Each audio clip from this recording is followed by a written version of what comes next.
I'm going to do a review here of the Galco inside the waistband holster. This is for the Kimber 1911. This is the Ultra Crimson Trace model. Do a quick review here. Nothing in the mag well, nothing in the chamber, nothing in the barrel. This gun is safe and clear. I have not done any upgrades to this weapon. Everything is standard, including sights, everything.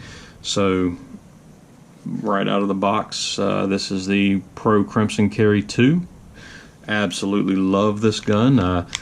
Used to carry this a whole lot as my concealed weapon of choice. I just love the 1911s, how thin they are. Just a good feel to me. It's when this thing is racked back, the trigger pull is just smooth. There's not a lot of resistance there to it. So just wanted to show you a brief overview of why I carried this weapon. Had always inside the waistband for me. I live in Florida now, so it's you can't open carry here. But I had several different options here, but I picked this holster up and absolutely love it. I've had Galco holsters for many years, probably dating back to some of the first handguns I ever purchased. But just wanted to kind of do a review here of this holster. I used to think that these things were just so big and bulky, there's no way that it could be comfortable. So I'm proven wrong, and I'm going to show you why. Weird outlook. I used to think that all you wanted was just something super slimline to put this thing down in, have a clip that went along the outside across your belt loops to hold it in place, and that's all you wanted. But when you have something that is very snug fit against the weapon, it pretty much doesn't have anything else other than just kind of hold your gun like that. That's a big knot, so to speak, right in your back. So if you're carrying right in the small of your back, or if you're carrying 4 o'clock, 5 o'clock position, that's really just, you can see it's just a big spot right in the middle of your back, and it's pushing on everything. Well, that's where these holsters came into play. This really spreads it out. I mean, we're talking that's got to be probably at least 8 inches across here. It really spreads this out. Also very nice that it easy in, easy out feature here. It does snap into place. You'll notice the barrel here does hang down slightly. However, on this model, you do have some protection here at the bottom for the barrel. So when this is against your back, whether it's center of your back or if it's the 4 or 5 o'clock position, you do have some protection there against how the barrel hangs down. I've done another video with the Glock 43, which actually shows that this leather piece actually comes and kind of cuts across right through here. So essentially what you've got is the gun hangs down about an inch past there. To me, that's not a major issue. It's definitely not a make or break. That's actually a different brand holster that I did that review on, so you can go and find that video. I'm not going to compare or do anything. I'm not going to bad talk anybody else's brands and what have you. So I like them all. I'm just pointing out differences here. So go look that video up. I did it on the Glock 43, which has become my more everyday personal carry weapon, mainly because, well, I've carried Glocks for many years, but when they came out with the Glock 43, which is the single stack 9mm, it's just such a comfortable gun. It is very lightweight. I fell in love with it, the single stack and everything. But anyway, just wanted to show you this one. To give a little bit of props out to Galco, I've had this holster probably in the ballpark of 6 months now. You can look at it and tell it is in excellent shape. I've got several little pieces here that have started to mold to my form and to my weapon. Nice little hump right there. You can tell how this turns. I carry this weapon somewhere around the 4 o'clock position, so it does have a pretty good bend in it right there, but that's actually fitting to my body. This is what I'm impressed with. This looks brand spanking new. So that just goes to show you. Now, obviously, when this is inside the waistband, it's just up against your body.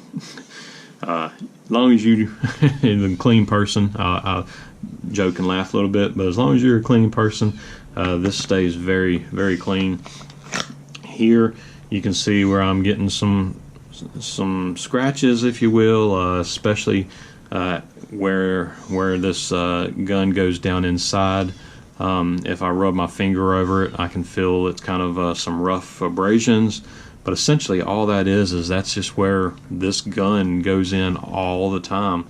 When I put that in, that's just kind of where we stand. Some of these abrasions are from some of these hard metal surfaces here, like say your slide release, some of that stuff. So just gives you kind of an idea, just a brief overview of how well this thing is made.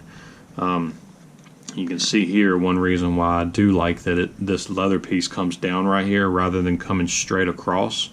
This kind of pokes down into the case a little bit, into the leather here. I actually don't know that I feel this when I have it on, and so if this came straight across here, then bottom of that barrel would have a little bit of exposure, and that could be poking into my skin. So I do love that about this Galco holster. Go check it out. Check out my other video, and you'll see kind of what I'm talking about with it. This piece sticking down below just a little bit, but this is a tuckable holster. So when you've got this concealed, obviously this is a inside the waistband holster. Tuck it in your pants. These clips here snap right over top of your belt loops. So as you can imagine, belt loops draw a line from the top of your belt straight across to each loop. So this portion here, whatever is above this imaginary line, is what sticks up. So your shirt has to be above your belt line in order for this to be exposed. And if you have a shirt tucked in, you bring your shirt down over top of the gun. It tucks down in behind these belt loops on both sides.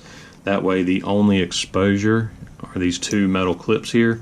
Anyone who concealed carries knows exactly what those two metal clips mean, but essentially this will allow you to tuck in a shirt and essentially not brandish your firearm. What a lot of people do is they will wear some sort of a kind of a dress shirt untucked, but they will wear a t-shirt underneath of it, so the t-shirt comes down and covers all of this up, and they tuck the t-shirt in so that if they raise their hands and their shirt comes up above, then all you see is the t-shirt tucked in. So a couple of options there, but once again, this is the Galco brand. Absolutely love it. This particular one is made for my Kimber, and it is actually made for this gun. There may be a couple of very slight deviations on this weapon that this thing can holster, but essentially it is made for this weapon. They have one Kimber that comes out probably about another inch, so I'm going to say that this holster will fit that exact same gun.